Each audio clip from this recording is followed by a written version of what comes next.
من نفس عن مؤمن كربة من كرب الدنيا، چا دی مسلمان غم سپک په دنیا کې وتا تکلیف دی، غم دی، وتا درد ته ورسېد او تو ورلې دا غلې تسلی وکړو، دا غم دی ورلک سپک کو. مونږ پښتانه خو د بل په غم باندې خوشحالي وکړو چې گاونډیم په نقصان کې نو په جامو کې د خوشحالي نه نځيږو، او تر بونم په نقصان کې اوس نقصان وته ورسي نو ظاهر کې خو تاسو دغه کو کنه ځانو تاسو خپه کو چې همدردی اظهار وته کو، خو په پزړه کې خوشاله مو پرې د برباد شي نور پرې د کمره پرې وځي پرې د عمله ماته شي.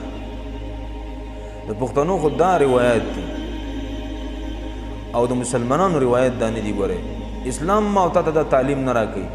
د اسلام حکم دا دی چې من نفس عن مؤمن كربة من كرب الدنيا، چا چې یو مسلمان غم سپک کو او داغه درد سپک کو، نو رسول الله صلی الله علیه وسلم فرمایي چې نفس الله عنه كربة من كرب يوم القيامه، الله به د قیامت پر ورځ د غم سپک کی.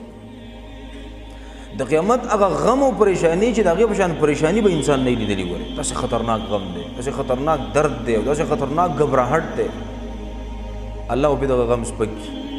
دغه درد به الله تعالی سپک کی، او دغه لوی غبرهټ دغه نبی الله تعالی محفوظ وساتي. محمد ابراهیم